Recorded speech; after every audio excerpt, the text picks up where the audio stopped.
from UC Berkeley, who's a professor of civil engineering and environmental engineering, will give a talk about the past, present, and future of California water. So let's welcome John Dracup.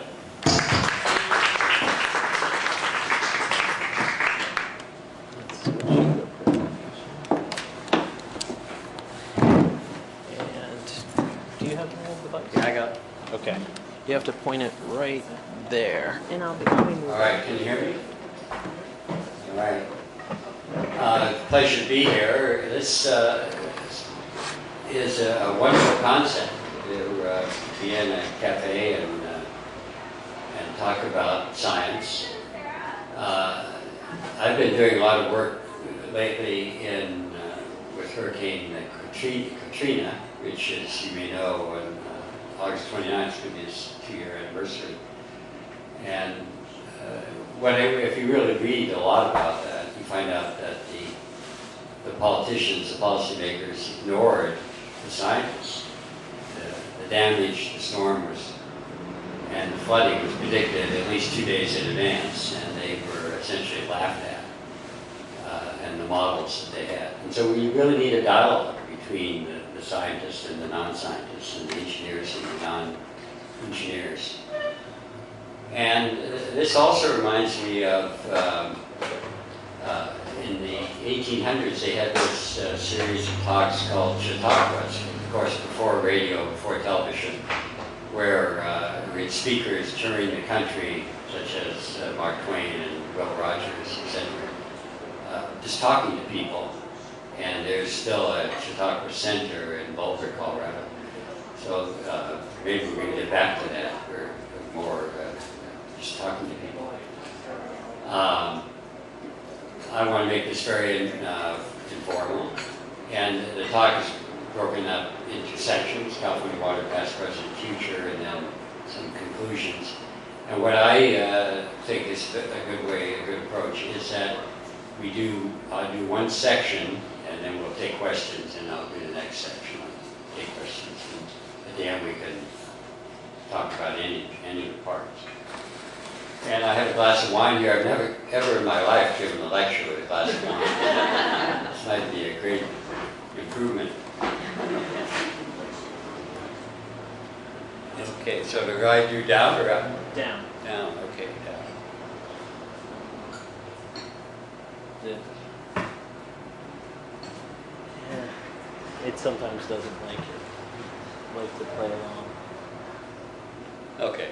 So I'll just yeah, all right, so I'll just say next. So here's the summary, the past, present, and future is the outline with a summary at the end.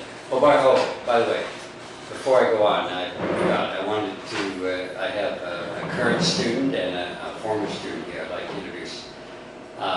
This is Stephanie Harrison here, who works for Montgomery Watson Harza, MWH, is now known, consulting engineering firm.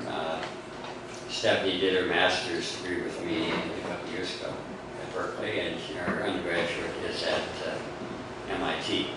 And Anna Monero, Anna is from Barcelona, Spain, and she is getting a degree from the University of Barcelona and concurrently at the University of Paris, and she is doing her master's thesis with me here. And my wife and son may arrive sometime, depending if they stop at a bar on the way. I'll introduce them when they come in. All right. So we'll start off with the past, and what we're going to look at is the major water projects here in California and how they, a little bit of their history, and then tells us how we got to where we are.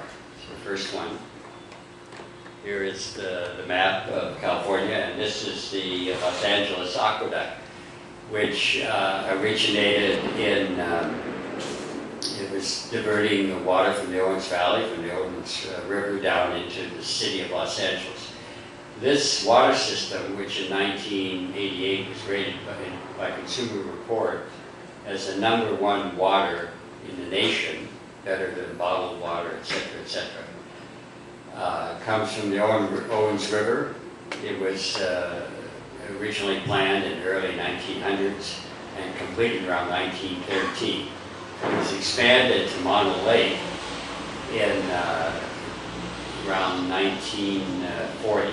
And many of you might know the story of Mono Lake and how it was dropped down 44 feet due to the diversions to the city of Los Angeles. The court order in 1994 stabilized it, and now it's coming back up about 25 of those 44 feet. Very controversial system.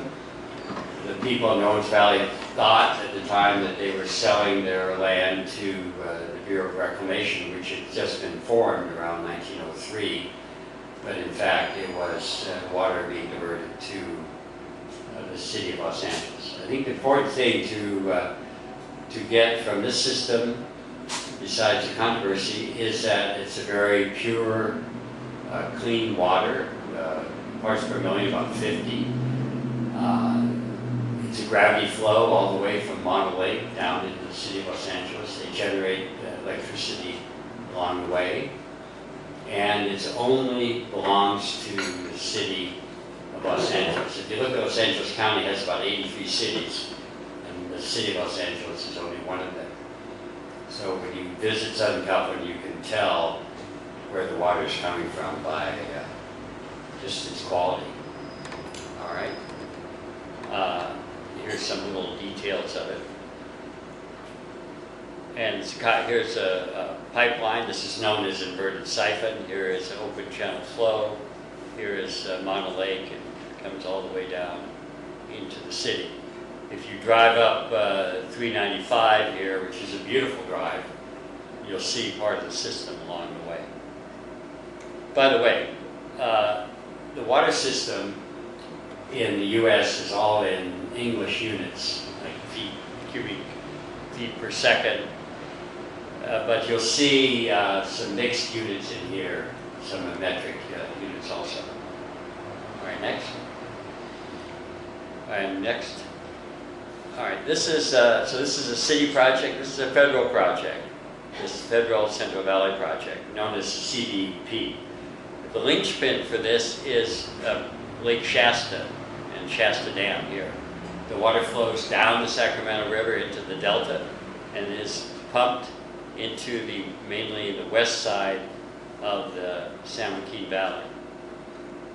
The history of this is that when the Bureau of Reclamation was formed in the early 1900s, they had a limit of 160 acres. That means you only could get irrigated water to the family farm. In order to get around that, the state wanted to build their own project. They started this project in the 1930s, but of course ran out of money during the Depression and turned it over to the federal government. So this is a federal project, and it's operated by the U.S. Bureau of Reclamation. And mostly for irrigation, there is some water supply there. All right, and here's some irrigation municipal, some water quality, and it was started in 1937, ended in 1945. Okay, next. So now we're going to look at the Colorado River Aqueduct here, and let's go to the next slide. So here's the Colorado River Basin. This is a whole lecture in itself. We have the upper basin and the lower basin. Here we have Lake Powell with Glen Canyon Dam, and here we have Lake Mead with Hoover Dam and the Colorado River. So this brings water through the Metropolitan Water District, Southern California, into the coastal plain of Southern California, and supplies water from the city of Ventura down to San Diego. Not very good quality, about 750 parts per million or milligrams per liter of salts. What's interesting here is that if you look at Southern California and you think in terms of a state water project, we'll see shortly, bringing water from the Feather River and water coming from Wyoming here, and the Wind River, Colorado here, New Mexico, Utah. The water that comes to Southern California has a huge watershed, a big area. And so essentially it drought proofs the area because of this area that you can come from. There's very little correlation between the flow of the Sacramento River, which again is pumped into Southern California, and the Colorado River. So you could have a drought in one, as there is a drought in the Colorado River right now, but the Sacramento River can do well. So Southern California has a very good water supply due to their planning. And this, of course, is the Grand Canyon. Next, this is the aqueduct coming from the Colorado River into Southern California. There's part of the pipeline. Again, this water only goes to the coastal plain from Ventura down to Los Angeles. This was an ad to get people to vote for the bonds, campaign to raise funds, and this completed in 1941. So what we've seen here, we've seen water that's owned and operated by a city, by the federal government, and this is a district. The word district, as many of you know, is a school district, has the capability of taxing people and raising money through bonds. Okay, next. Now we're going to look at this state water project. Next. So now the state of California in the 1950s decided to go ahead and build their own system. So this is state owned and operated, and this way they could get around this 160-acre limitation. So you have these huge irrigation districts. It brings water down the west side of the San Joaquin Valley, and is pumped over the Tehachapi Mountains into Southern California and out by Riverside and San Bernardino. The linchpin of this is the Feather River, and the dam is slipping my mind. It's the dam of the Feather River. Fulton, not Folsom. They'll come to me. So we have water from the Feather River.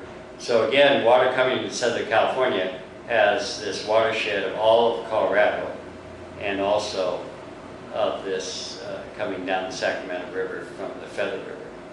Orville Dam, that's the dam. Notice here we have a coastal feeder. This is a whole story in itself. This brings water into the Santa Barbara area. Prior to the big drought of 1987 to 1992, this coastal feeder did not exist. But the Santa Barbara had this long, sustained drought, and so they built this feeder here to bring water into the Santa Barbara area. All right. Now we're going to look at another project. So we have a city project, a federal government, a water district, a state. This is all run. The state water project is owned and operated by the California State Department of Water Resources. And then we have two cities. This is the city of San Francisco, and this is East Bay Mud. So we're sitting here in San Francisco, of course, and we get our water from the Tuolumne River. Let's see, next. So this is, there are two rivers inside Yosemite National Park. We're 7. How many here have been to Yosemite? Most of you, of course. You have to go. You should be embarrassed if you haven't. It's a 3-hour drive. So if you've been in the valley floor, that's the Merced River. To the north of that is the Tuolumne River. And the city of San Francisco, of course, had this horrendous earthquake in 1906. And most of the damage came from the fire, and they ran out of water. If you go down 280, you see those lakes off to the right. That was their water supply in 1906, and those quickly emptied out. So they went to the Sierra Nevada mountains to find a water supply. They were actually looked at 25 different options. For some reason, they ended up on the Tuolumne River, and they built O'Shaughnessy Dam and Hetch Hetchy Reservoir, which which you see here. This is, and so they dammed up this valley, and John Muir called it the second jewel of the Sierras after the one of the Merced. Very controversial. If you go onto the San Francisco PUC website, or put in Hetch Hetchy or Shaughnessy and a search, I guess you have to say Google if you're talking about a search, you'll find all kinds of information. And essentially it took an act of Congress to pass this bond issue and to get a dam across here. And there's a group, of course, that wants to take this dam now. This dam down. But of course there's two politicians who live in San Francisco opposed to that. One is Feinstein, the other is Pelosi. And they're rather powerful in Congress, and they're against this. So I don't think it's going to be happening right away. The water comes, the city of San Francisco brings the water down this pipeline by gravity, down through the San Jose and up into San Francisco. They sell water along the way, they generate power along the way, so this is a big money maker for the city of San Francisco. Completed in 1934, and does also supplies irrigation districts in this area. Next. So this summer I hiked down the Grand Canyon of Tuolumne River. It's a great hike if you like to backpack. You start out in Tioga Pass on at Tuolumne Meadows. It's 33 miles down. The problem is the last 10 miles is up out of the canyon. I went with two of my sons who are in their 40s. It took us, it's 10 miles up, it took us 11 hours to hike up. And these are pictures that we took of the river. This is in August, so you can see it's down. If you go there in May, it would be way up into this area. Very beautiful site. But I'd recommend you go the other direction. Start at White Wolf, go down into the canyon and walk up the river. So it'd be easier. Okay. Then the next river to the north is the Makala'ia, which supplies East Bay Municipal Water District. So if you live in Oakland or Berkeley, you get your water from that source. And this is the entire East Bay area. So, and let's see which next is my outline. So that's the end of the past, and we'll talk. Let's have a discussion on this. One of the interesting things, as Norris Hudley points out in his book, The Big Thirst, all of these systems were passed by the state of California who voted for the bonds. Even though they were all controversial, they were approved by the people. I'd like to ask a question now. Don't smile at this question. How many here, well, the first question is, how many here moved to San Francisco after they were 18? Okay. So here's the question now. Don't smile at this.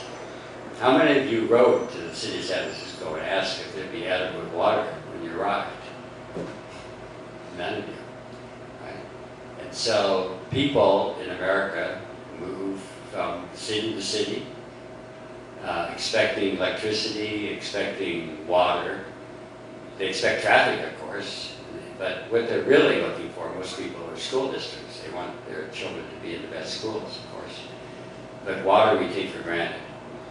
So let's, I've talked enough, let's open this to questions. So if you have a question, just raise your hand and I'll bring the mic over so everyone can hear. This is a trivial question, but you said, if I heard you right, that the water from the Owens Valley and Mono Lake is gravity driven all the way to LA? Doesn't it have to go over the mountains? The pressure is such it'll take it over the mountains. So the height of the source, or the altitude of the source, Yeah. is higher than the top of the mountains? Yeah. Let's see, what is Lake Mono? Mono Lake, interesting, is higher than Lake Tahoe, which is surprising. But and I don't, well, Mammoth, I ski at Mammoth. Mammoth's probably coming from something like 6,000 feet down to sea level. And so is the system of San Francisco's systems, gravity flow. So that's a huge savings. All right. I have a Yes. question about Hetch Hetchy. So you mentioned how there's this movement to drain it. In that case, where would San Francisco get our water? Well, that's the big question. It's not only that. There's millions and millions of dollars of electricity generated. So you'd have to replace it with water and with and electricity. So what was the National Heritage Institute? There's a number of reports out. Environmental defense. Some groups have put out reports on taking it down. It's certainly technologically feasible. I mean, you could take it down, and probably people look at Mount St. Helens and how it came back in a number of years, so it would come back to some natural state. And if you look at the tourists that would go there and the benefits from them, it might be greater than the benefits of the water. But that's So we wouldn't have any water is the answer.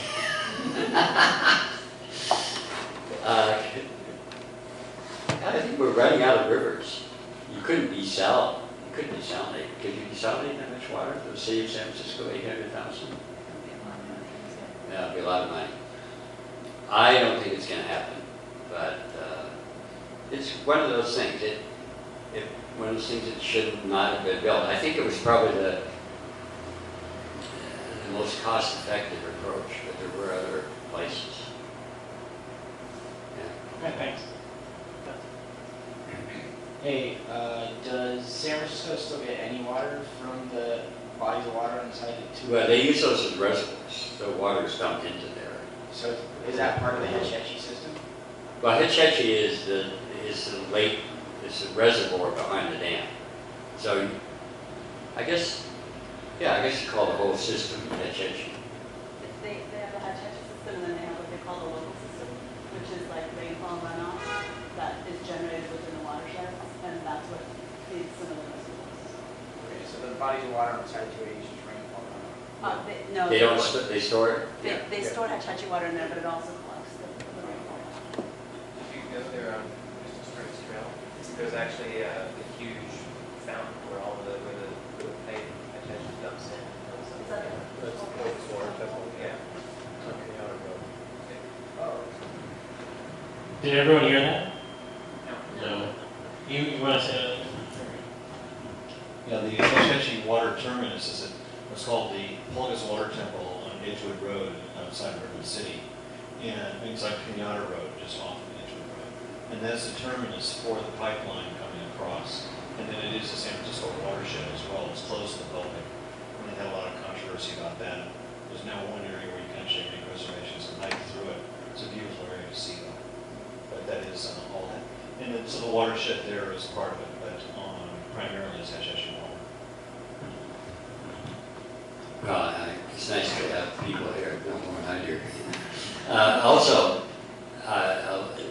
people, a lot of water companies like to protect their watersheds. For example, the city of Melbourne, Australia, prides themselves in having a pristine, closed watershed that no one can go to. And they point around, there's a few like Seattle or Tacoma and some other, very few around the world that have it. And if you come down, hiking down the Tuolumne River, as I did, you cannot go on to Hetch Hetchy. You stop before then, hike up out to a place called White Wolf. Has anybody here done that? I recommend it. I did it. I had one last question before we did move on, and that's you're talking about the money situation. How many millions of dollars the SFPUC generates from their Hetch Hetchy pipeline? Is it just a permanent contract, or is it going to expire at any point? Is this just theirs and forever? This water is just the city's water, and that they never have to renew this bond or any of the deals around it? I believe so. Do you know more about this than I do? I believe they own the property. I mean, the property of all the Hetch Hetchy system is deeded to San Francisco. The answer is forever. I think what you may be thinking of is the FERC relicensing of Federal Energy Regulatory Commission relicenses hydropower, for example. And there is hydropower in this system, so maybe it's like the FCC relicensing radio stations. And then it's sort of up for grabs. Other people can bid for it or claim it.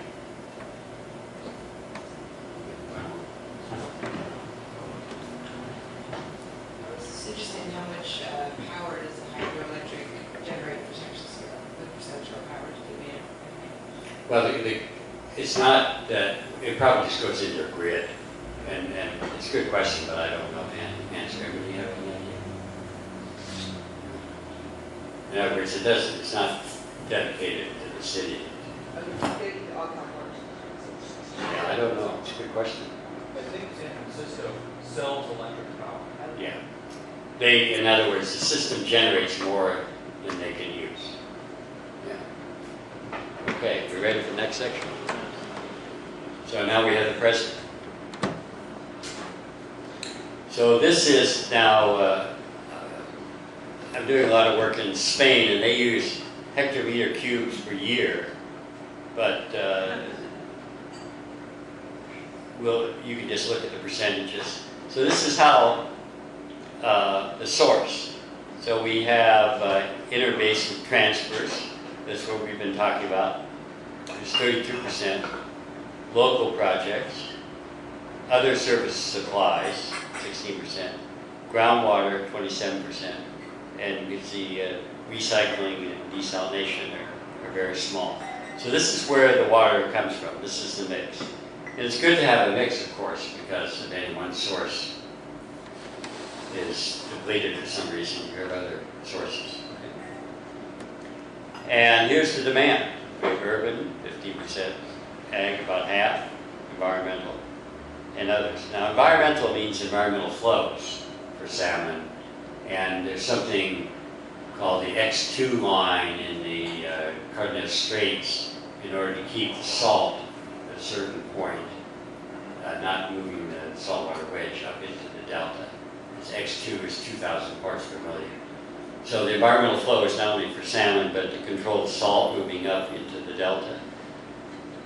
If you look at withdrawal use and drop the environmental, agriculture goes up to 80, and urban and industrial goes up to about 20. So agriculture, of course, is the big user in California, irrigated agriculture. All right. Now this has got a lot of information. This is from the, if you go to the Department of Water, if you're really interested, you go to the Department of Water Resources website and in your search, punch in State Water Project 2005 update. They're starting to work in the 2009 one. It comes out every 4 years. You get a lot of information. It's reports about, if you get the hard copy like I have, it's about this thick in the report. This is where this comes from. So what we have here is water sources, kind of hard to read, and the water use. This is in a wet year, an average year, and a dry year. All right. This is one that you probably, some of you have seen this before, but this is really fascinating. Next. So you find out, if you draw a line between San Francisco and Reno, this is another world up here. 70% of our water comes from there. Next. But 75% of the demand is south of that line. And therefore, next, we have this water movement that we already talked about from the north and south. And what is interesting about California, why that happens, is because, remember, we have about 38 million people, but about 20 million live in this area, south of the Hatcheries. So these people have voted the water down from the north to the south over the years. All right.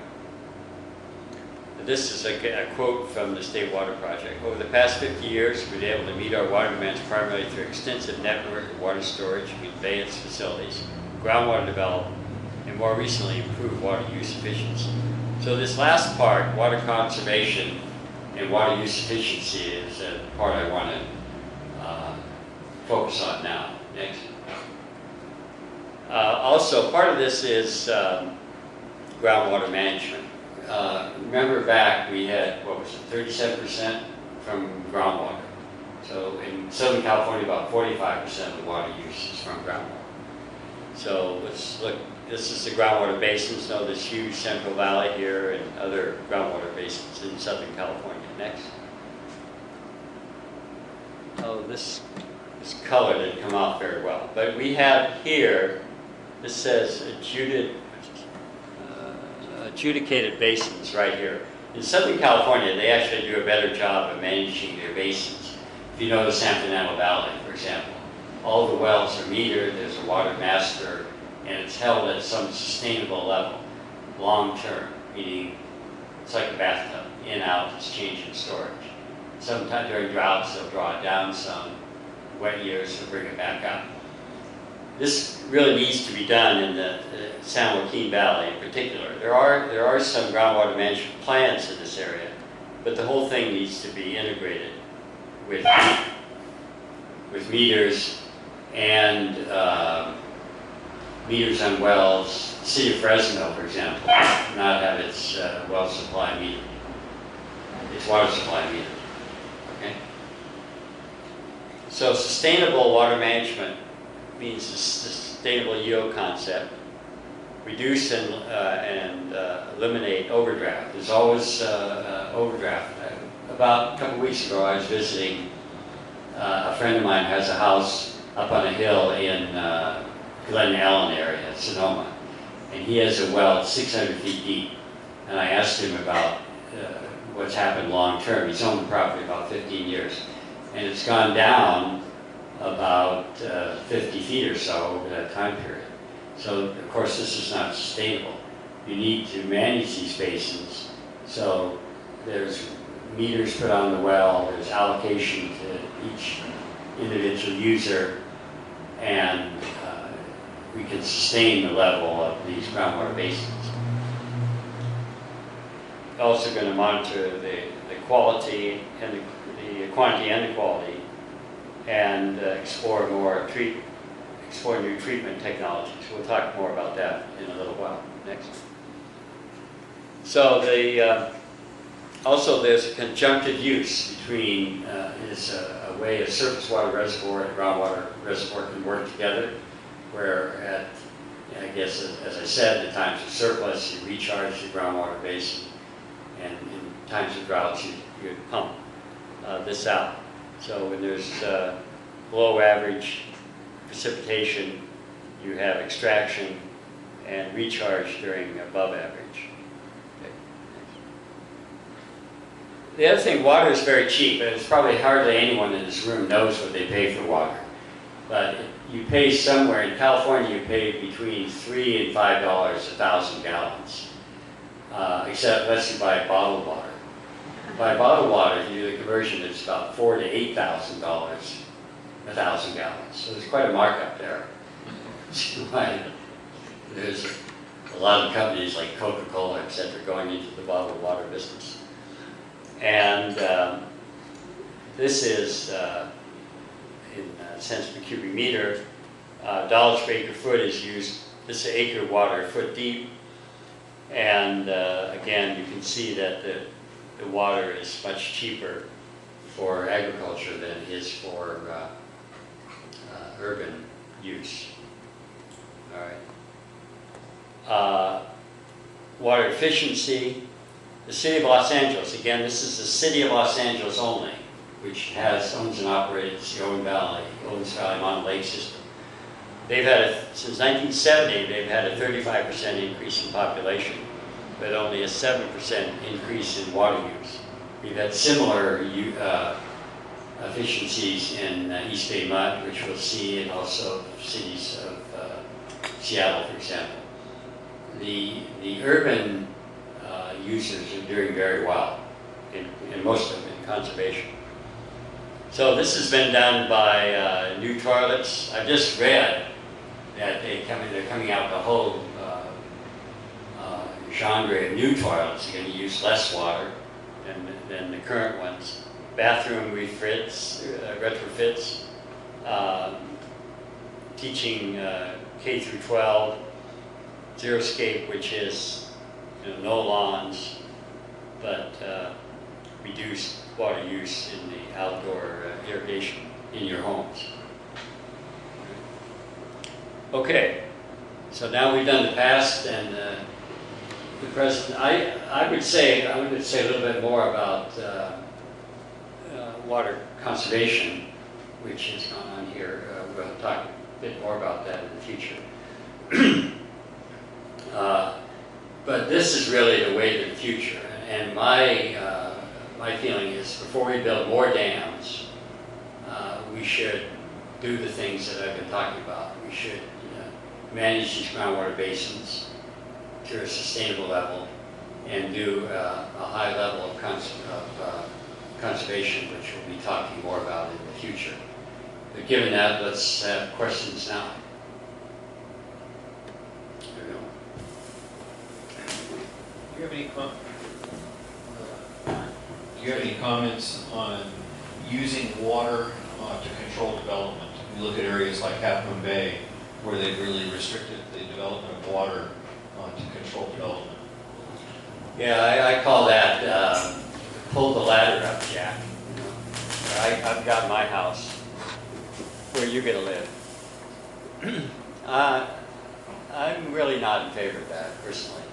I think that what we'll see in the future is, well, first of all, everyone would have to do it, right? And maybe no one would come to California. I think as you see more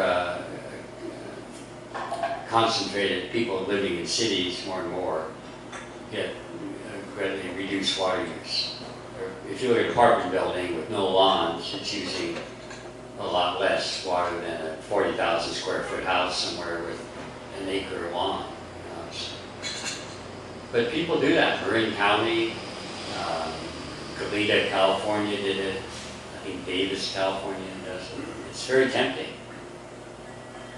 because it runs up your property values. But personally, I'm against it. Other questions?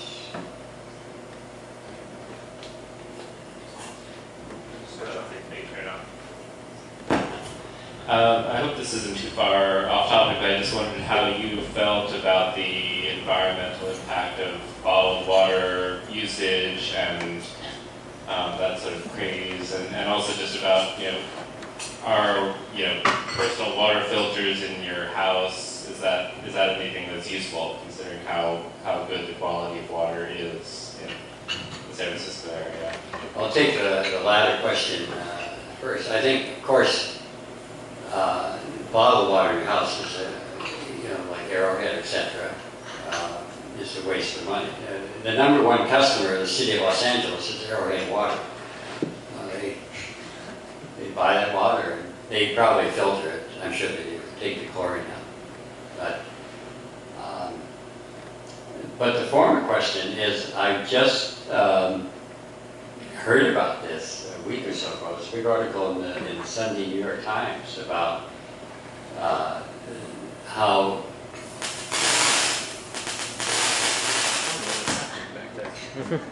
Sorry about that. I turned this off and it seems to have made it better. Okay. It stopped the traffic. and what the people are complaining about, and some of the restaurants now are not serving bottled water, is that all the energy that goes into making the plastic bottles. And if you go through it all, it's very energy inefficient to have water in bottles. But of course, I don't think you're going to reverse that trend. Bottled water is taking off. I do it for, I take BART over to Berkeley.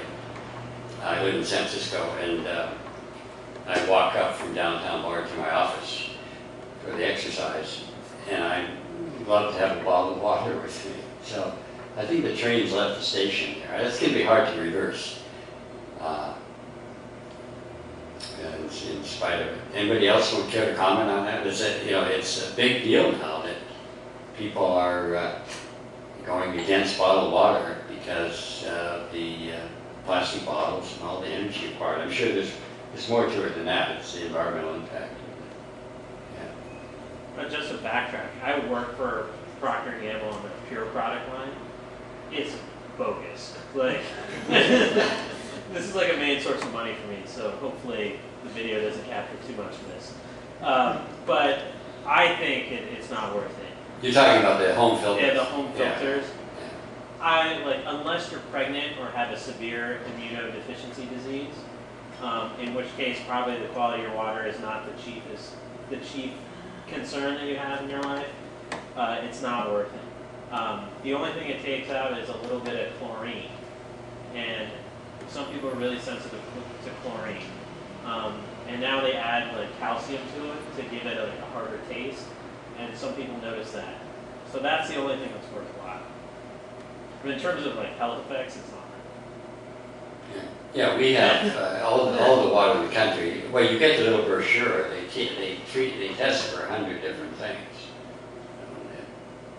It's among the best waters in the world. So nothing else enters your water between in your pipes or like metal pipes, nothing like that. Step you. Yeah. Okay. The EPA regulates water quality both at like the end of the treatment plant.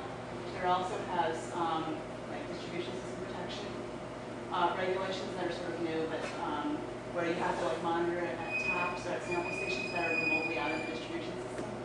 So there are regulations to protect in that instance too. And they've just changed the regulations so that now instead of just monitoring anyone in the distribution system, which previously you could sort of pick your spot, which might be really close to the treatment plant, now they're requiring some modeling so that you have to pick the longest residence time in the pipes. So you would be reaching the worst case homes in that case. So, I mean, the EPA is like constantly revising the regulations, putting out new regulations, and the water that you do in the state, they do, I mean, if you have all the money in the world, you treat your water to like completely pure water, right? But realistically, like municipalities who run our water districts can't do that. So there's a balance between health incidences and cost of technologies, and the EPA is sort of like publicly watched, and they're very aware of the decisions that they're making as far as regulations go. So the water's good. I always do. And I'm in the water treatment business. All right, that's good. This is really off the topic, but and I hope Les doesn't mind me saying this, being that he owns this restaurant. But if you're talking about public health, if you go to Los Angeles and other Orange County and San Diego County, you walk into a restaurant, they have A, B, C, etc. on the window. How many have seen those? Seen those? Yeah. So they tried to do that in San Francisco, and of course, being the mayor who owns a restaurant, the city council voted it down. But in the county of Los Angeles, when that came in, the incidence of GI problems and going to the emergency rooms dropped 20%. So it's something you need here in San Francisco, and it's much more important than the water is there. The water is nice and clean and pure, but there's a lot of restaurants you'd like to see rated. It's off the water subject, but just personal. Don't bother using the mic. There's something wrong with the transmitter. So just speak up. So in one of the slides you showed that half of the water supply goes to agriculture, and you also said the wave of the future is conservation. You mentioned more residential things. What how should we thinking on the agricultural side as far as them not just spraying water over the crops? That's next. Oh, okay. That's next. Okay, then one other. And it's a very good question, because if the urban is 15% and you conserve 2% of the water, or 5%, that's small compared to agriculture conserving 2 or 5%. So we're going to talk. Yeah. Another related question is, so I know the golf courses use some huge amount of water. Do you know where that fits into the? A lot of that is recycled water. Yeah, and we'll talk about, in other words, is it secondary treated? Tertiary. Tertiary. So we have primary, secondary, tertiary treated. Wastewater. And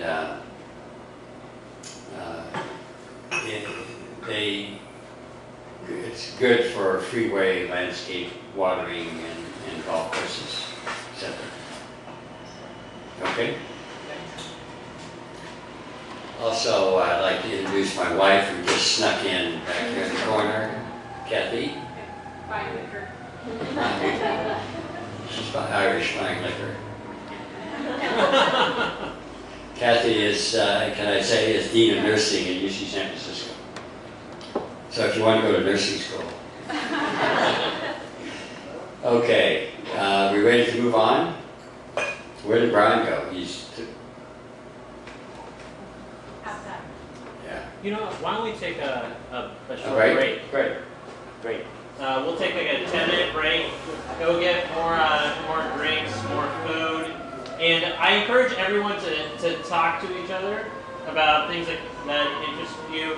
Introduce yourself to somebody if introduce yourself to your neighbor, and just have a good time. And we'll be back in 10 minutes. I don't know what's going on.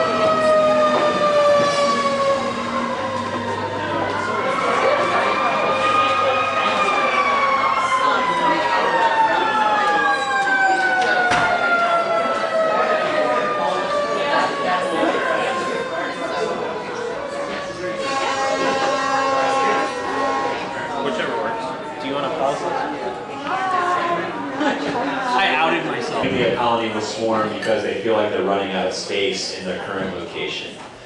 And so the worker bees will sense this, and they will raise a new queen. And when that new queen is born, the old queen, the original queen, will leave the hive with about half of the colony. And they'll go search out a new home. And then the new queen will stay inside the original hive with the other half. And so one colony has then become two.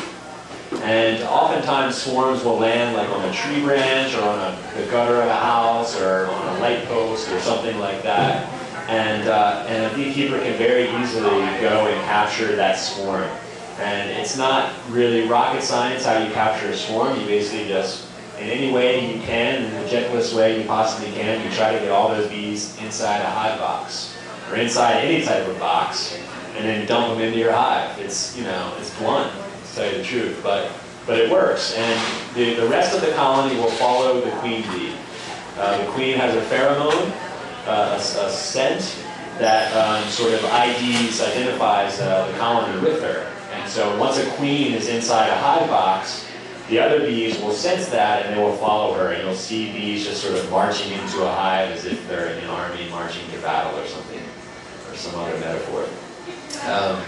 So that's really the three main ways: is buying a package of bees, getting a nuke, or catching a swarm. And all three are viable for even any really beginner beekeeper. I think when I started out just with 2 colonies, it took me probably in between $400 and $500 to buy the suit and the veil that Keish is modeling. I had to buy a smoker, which we use to sort of, in a way, you're sedating the bee. It's not really sedation, but the theory is that when you smoke a colony, the bees feel like they think that the hive is on fire, and so they go down and they consume honey, as if if they're going to fly away, they want to fly away with a belly full of honey. So you'll see them kind of go back down into the colony, and they become much more easy to manage when you give them a little bit of smoke, just a little bit. So the smoker, the suit, a couple of tools, the hive bodies, and then the bees themselves probably cost me altogether about $500.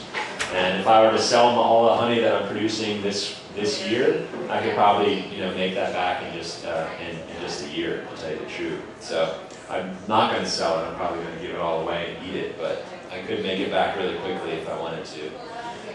So again, it's about finding a spot, getting your bees, getting a few pieces of equipment, and what you're doing is you're contributing to keeping the population of bees alive and ticking. And another cool thing to do is to purchase local honey. Local honey is better for you anyway, so when you go to the farmer's market or go to the store, try to get honey that's produced in the Bay Area and support your local beekeepers, and it's better for your allergies. And look into putting some native plants and flowers in your in your yard, or do some research about the types of flowers that honeybees like, and try to populate your yard with those types of plants and flowers to keep the bee population thriving in this area anyway. So that's how you get started. Does anybody have any questions about that? Or anything else for that matter? Yeah. So what's the honey harvesting process like? The honey harvesting process? Well, as I mentioned, the hive basically is a series of sections or supers, and the two bottom sections are generally what we call the brood chamber, and they're deeper supers. And those are the two supers that at the least you want to not harvest. You want to keep that amount of honey and brood there for the bees to get through the winter and get through the seasons where there's a dearth of nectar. Any supers on top of that are shallower supers, they're not quite as deep, and those are the honey supers. And oftentimes beekeepers will put a queen excluder in between the deep supers and the shallow supers so that the queen can't get up into the top supers and lay eggs, because you want those top supers to just be honey supers. So the worker bees can get through, but the queen bee's abdomen is a little wider, so she can't get through the small space on these queen excluders.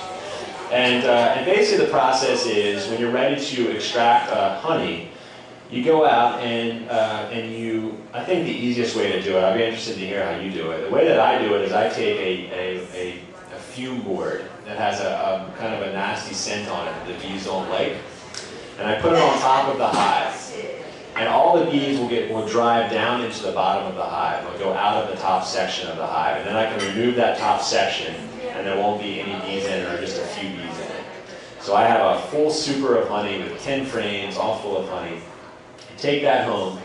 When a frame of honey is full, the bees will cap it with a thin layer of wax. And so you take a hot knife, you cut off that capping, and then you put those frames inside an extractor. An extractor is really simple. It basically uses centrifugal force to throw the honey out of the frame. So you can put a series of frames inside these cages within an extractor. There's manual extractors, or there's electric ones that spin around very quickly, throw the honey out, goes to the bottom of the extractor, open the tap, pour it into a bucket, and then from the bucket you put the honey directly into your jars or in your squeeze bottles or whatever. Sometimes beekeepers will strain the honey just to get like bee wings and things out of it. Some people really like what they call raw honey, which is just basically honey that's not even extracted. But much of the local honey, anyway, it's just honey straight from the extractor, straight from the hive into the jar. There's nothing done to it. Some of the commercial honey is boiled, or they'll add.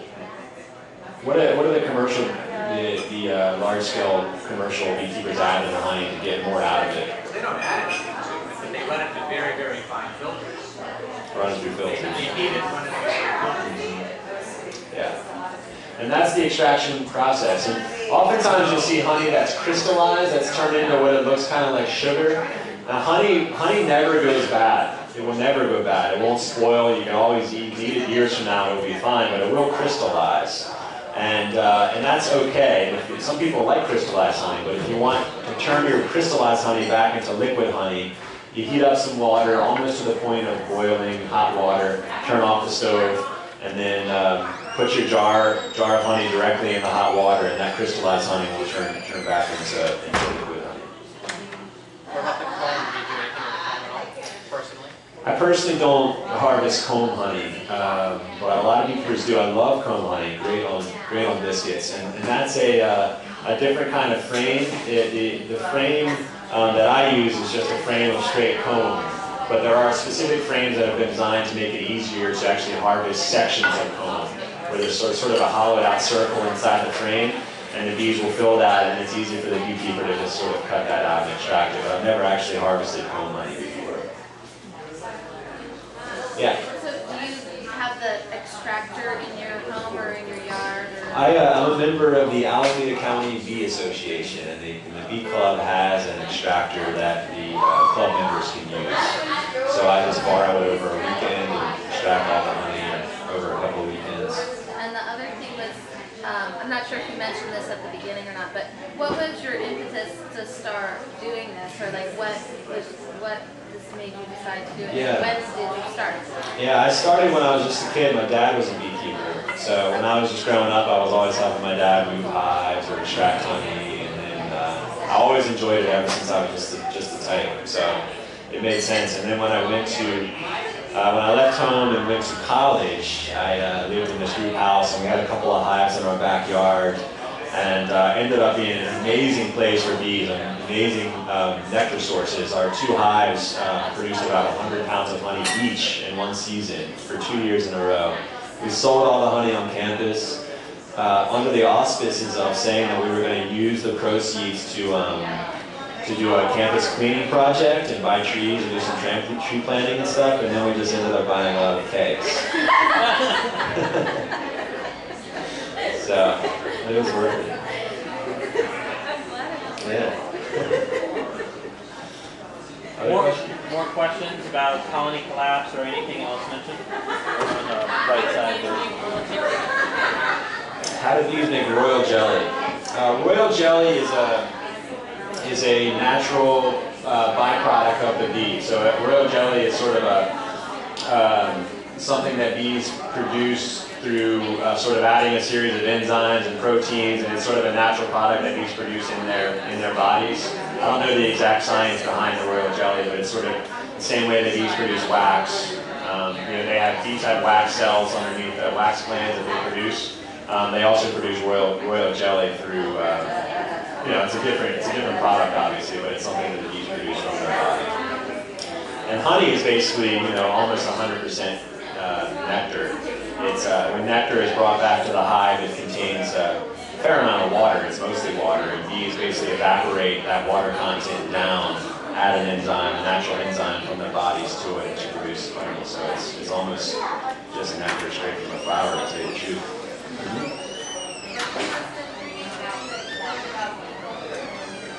What's the most intriguing thing I've learned about bee culture? Well, beekeeper culture. Does that count? Beekeeper culture is pretty interesting. I've been to a lot of different bee clubs around different parts of the country, and beekeepers are a pretty interesting bunch of people. Beekeepers tend to be,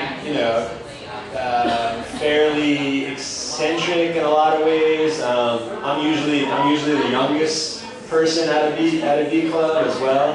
But it's always a lot of fun. Beekeepers have a lot of fun together, and they're kind of dorky about bees. But as far as the bees themselves, there's a lot of really interesting things. I mean, the whole thing about bee communication is really intriguing. Bees communicate in a lot of different ways. When a colony is ready to swarm, a bee colony, scouts go out into nature and look for a credible place for the hive to swarm, and then comes back to the colony and communicates where they think a good spot is. Bees communicate to one another about good sources of nectar or good sources of water through doing a figure-8 dance, or there's a couple of different dances that bees do on the comb to communicate to one another. And just sort of how incredibly sort of advanced they are as a society has been the most interesting thing for me to witness.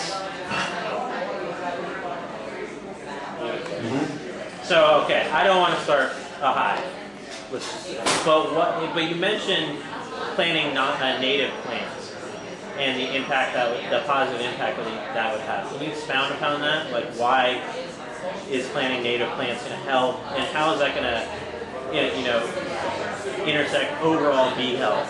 Right. Well, planting native plants mainly is broader than just for honeybees. I mean, planting native flowers is really. In fact, on the video, there was a woman from UC Berkeley, and I think she was part of a native bee project at UC Berkeley. So planting native plants is something, basically you're giving native bees something to forage. And so that's why there's value in native plants. Now, the honeybees do forage on a lot of the native flowers in the Bay Area, but honeybees also appreciate some non-native flowers as well.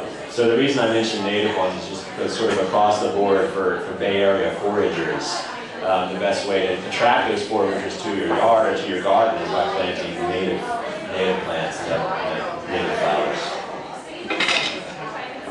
Well, we have time for, I think, one more question before we close. So does anyone else have a question?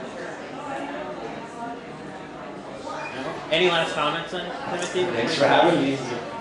I was happy to be able to come and talk about bees. And if you have any questions that come up, or if you want to start your own colonies, then feel free to give me a call or shoot me an email. I don't know if you want to put my information on your website or something like that. Put it all over. Yeah, but I'm happy to help out. And there's a club in San Francisco. There's a San Francisco Bee Club, and there's an Alameda County Bee Club, which I'm a part of, which are also on Keisha's website. So definitely check it out and make sure you buy local honey. Thanks, Timothy.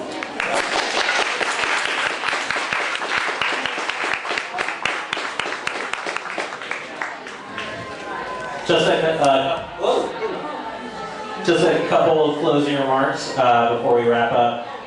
One, there's a sign-up sheet going around. If you haven't signed up for our email list, that's the best way to keep up to date on what's coming up at Down Go Science. So definitely take a second and fill it out. Secondly, let's give Timothy another big hand for an awesome presentation. It's very interesting, and just one comment. Of all the topics we've covered so far, this is our 4th Science Cafe. This is like the first issue where I felt like personal involvement really intersected the science. There's something that all of us could literally go home and do tonight, tomorrow, over the weekend that would have a positive impact.